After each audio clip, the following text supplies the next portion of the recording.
Nah, jadi kalau kita mau ambil peralihan ya di sini dia. Ya, sujud pertama simbol taubat kehancuran siapa diri kita tuh tersungkur. Profesor, doktor, ilmuwan, orang kaya, berpangkat, samo sesadonya. Coba lah Bu. Istri gubernur, istri presiden kalau lainnya sujud, samo saja ibu-ibu tu. Ya nak kan sama sujudnya. Kepalanya itu datanya di sajajar jo ampu kaki itu ya. Ya kan duduknya sama, dah ada. Makanya di masjid itu status tidak ada. Ya kan? Saya aja kalau sampai di masjid itu ibu aja di buku tuh sampai duduk katib kan dia merek katib.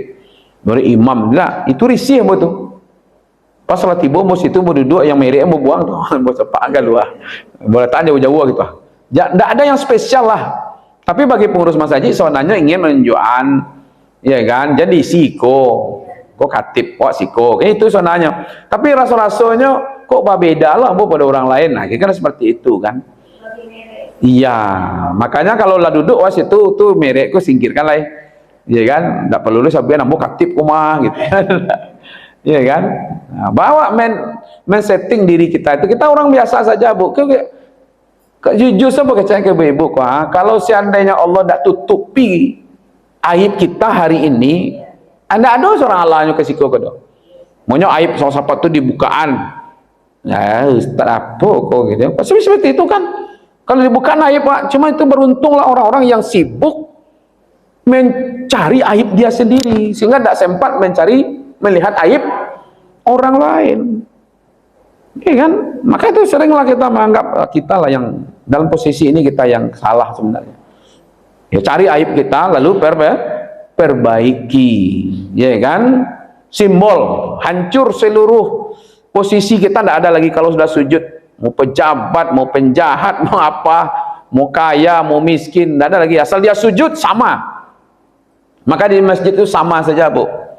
Kecuali nanti yang membedakan dia mampu atau tidak jadi imam itu mungkin imam dan dua orang atau berapa orang di belakang imam itu. Assalamualaikum. Tadi boda. Alah ya. Lah ni. Ampe balik 3 ampe. Oto siapa? Ibu. Sentah Bu pindahan saya teh. Lah ni bantu.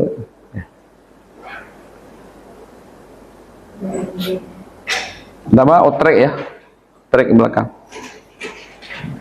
Dia masukan paket. Baik, ibu-ibu, apa poin pentingnya dengan bacaan yang kita baca tadi? Apakah Rabbighfirli atau Rabbighfirli warhamni, ya kan? Rabbighfirli warhamni, apalagi warzuqni wahdini wa'afini, segala macam itu. Satu poin pentingnya itu tetap juga pengampunan dosa. Jadi minta kepada Allah supaya dosa kita diampuni. Itulah rahasianya orang sholat itu sebenarnya seperti orang mandi. Mandi di sungai bersih mengalir dekat rumahnya, lalu dia mandi di situ 5 kali sehari semalam. Kata Rasulullah, apakah masih ada yang kotor di situ? Jadi kita itu sebenarnya mana-mana minta ampun, berdiri minta ampun, rukuk minta ampun, sujud minta ampun, duduk minta ampun. Maka itu doa terbaik itu adalah istighfar dalam sholat itu. Maka kalau ada nanti yang mengatakan kalau dia paham makna dia terkandung dalam sholat, dia tidak perlu lagi minta setelah sholat, karena semuanya ada di situ, ya kan? Cuma kan di dalam sholat itu belum rasa itu belum muncul. Iya kan? Karena dulu kita tidak belajar ini apa artinya, ini bagaimana ini bagaimana ini, nah itu kan. Iya kan? Nah gitu. Jadi itu. Jadi sebenarnya kita minta rahmat apa lagi? Iya kan? Kalau tidak rahmat Allah tidak ada.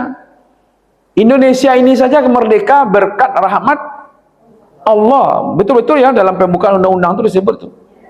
Berkat rahmat Allah. Nah kemudian ada di situ, ya kan, Jabar itu perbaikan gitu, wajib burni. perbaikan pola hidup kita, ekonomi kita diperbaiki, keluarga kita diperbaiki, hati kita diperbaiki. Kalau ada kekurangan ditutupi, kan luar biasa. Doa apa juga yang Bu minta itu. Kalau ada rasu itu. Jadi kalimat wajib murni, ya kan? Kalau ada aib tutupilah ya Allah. Kemarin kita sudah belajar tentang bagaimana tadabburkan basmalah kan.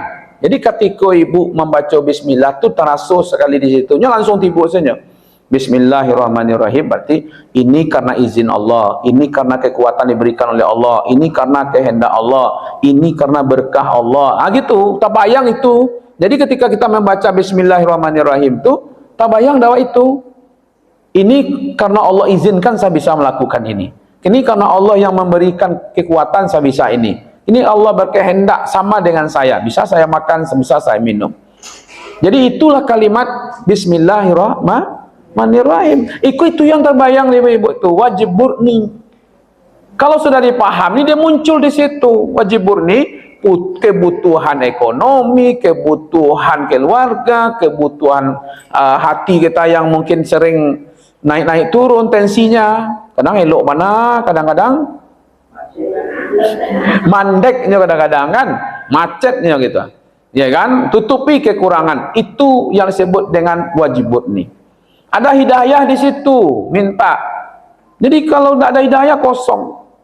Kalau sudah dapat diperjelas wilayahnya. Kalau belum diberikan oleh Allah. Ada tidak masalah-masalah ibu-ibu? Bawa sholat. Makanya dulu ulama-ulama dulu itu kalau beliau-beliau itu mau nulis pamannya itu sholat sunat dulu.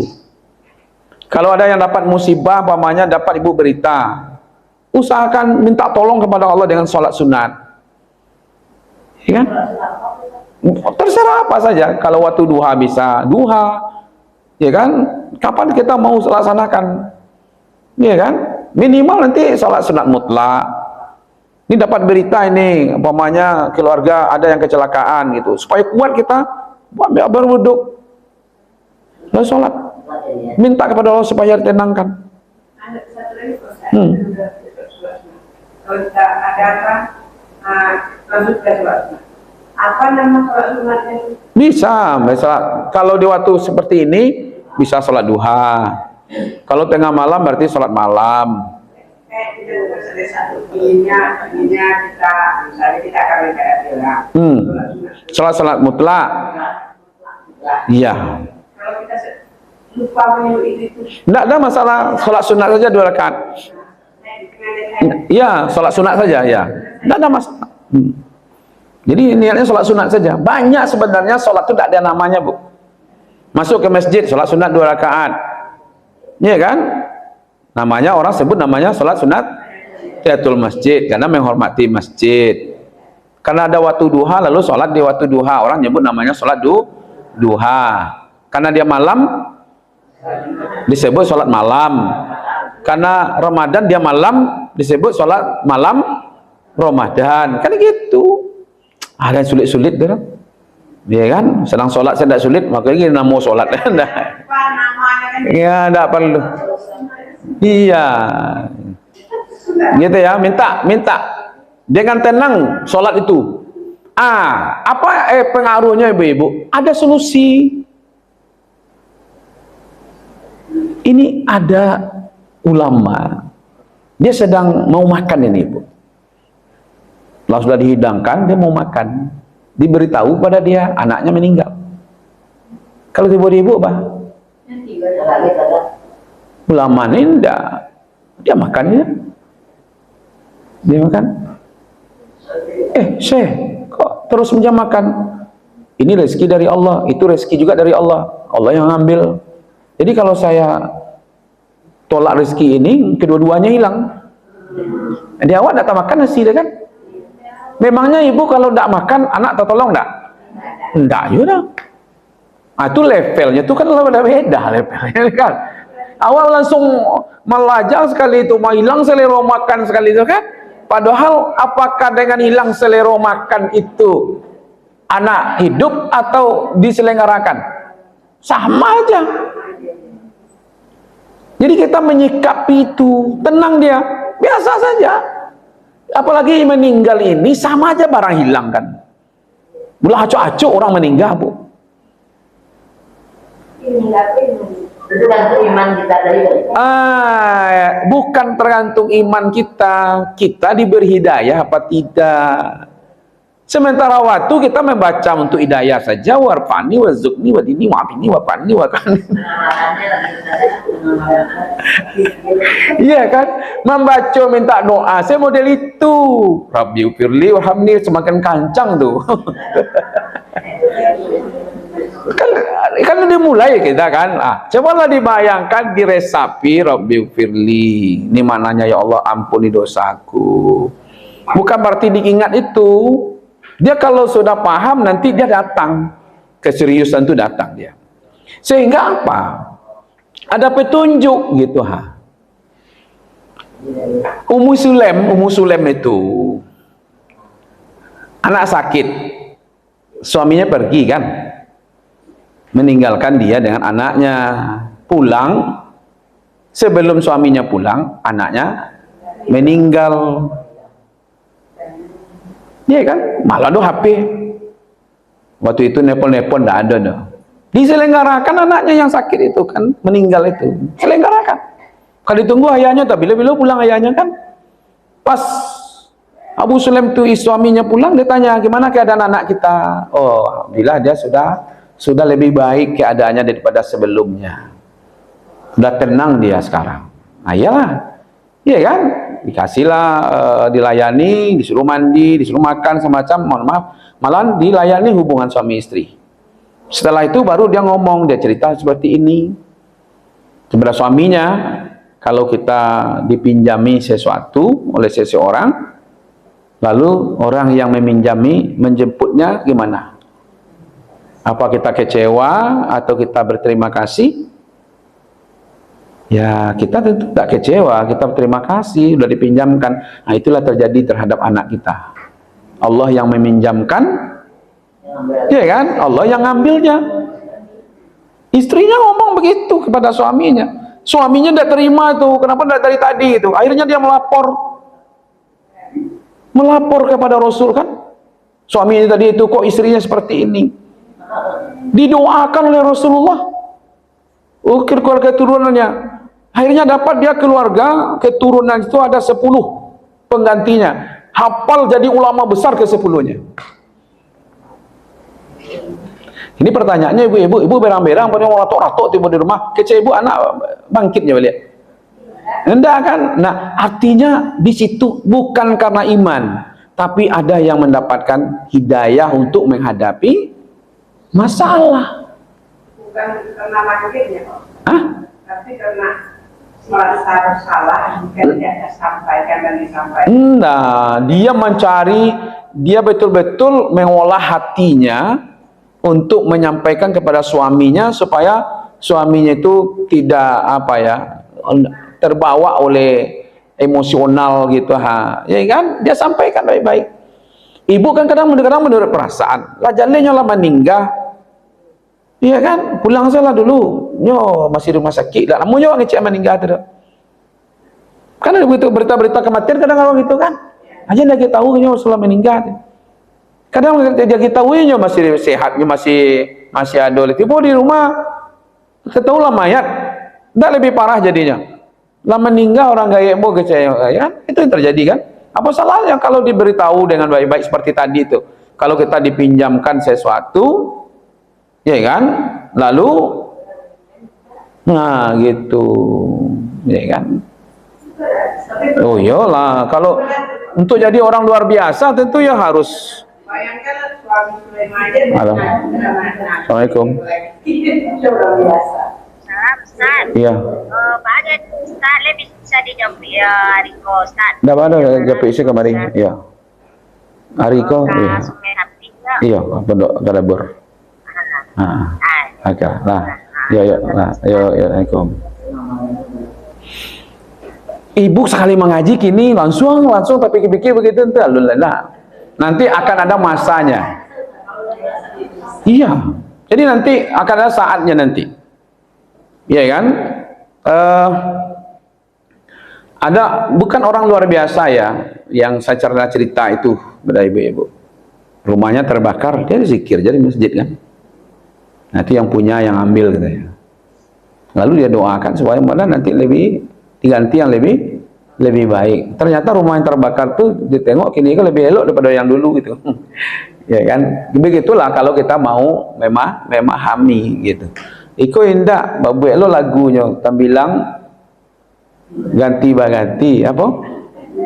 Ya awak mah buat lagu surang. Nah hilang dapat diganti tapi tidak serupa jenah lama tu maratok nama itu. Ya kan? Awak membuat konsep seorang. Bukankah banyak peristiwa yang terjadi Allah lebih ganti yang lebih baik? Iya kan? Nah, ketika Ummu Salamah doakan supaya diganti oleh Allah lebih baik, siapa yang lebih baik? Ternyata Nabi penggantinya. Kan itu kan? Nah, jadi kita ini tidak tahu ibu-ibu rahasia yang terjadi di situ. Ya kan? Yang jelas ada hidayah yang kita minta dalam menghadapi. Ada rezeki di situ. Ya kan?